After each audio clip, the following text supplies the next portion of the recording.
ఫర్నిచర్‌లో గానీ, సోఫాస్‌లో గానీ వాడే వుడ్ ఏదైతే ఉంటుందో అది మంచి క్వాలిటీయా లేదా కొనేటప్పుడు ఎలా చెక్ చేసుకోవాలి మనం? వీటిల్లో కూడా మానిపులేషన్స్ ఎక్కువ అవుతాయి. ఇప్పుడు మనం ఇంటీరియర్స్ చేయించుకుంటున్నాం. ఫర్నిచర్ కొనేటప్పుడు అది ఎంత స్ట్రాంగ్ ఉండాలి? అందరూ చూసేది అవుటర్ పార్టే. ఇంటర్నల్ ఏం మెటీరియల్ వాడారు అనేది షాప్ వాళ్ళని అడగం, మనకు కూడా తెలియదు. ఇల్లు కట్టినా, ఏది కట్టినా కూడా ఒక 50 సంవత్సరాలు, 60 సంవత్సరాలు ముట్టుకోవాల్సిన అవసరం లేకుంటుండే. డోర్లు పెట్టినా, గడపలు పెట్టినా కూడా. కానీ ఇప్పుడు అట్లా లేదు అని చెప్పి అంటుండే అన్నమాట. సో రీజన్ ఏంటిది? ట్రీ అనేది తన ఏజ్ పెరిగే కొద్దీ వుడ్ లో స్ట్రెంత్ పెరుగుతూ వస్తుంది.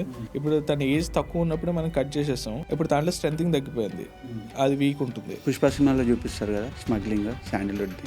సో అట్లా రియల్ లైఫ్ లో వుడ్ స్మగ్లింగ్ పాసిబుల్? మొన్న కూడా ఏపీలో కొన్ని కేసెస్ వచ్చినట్టున్నాయి.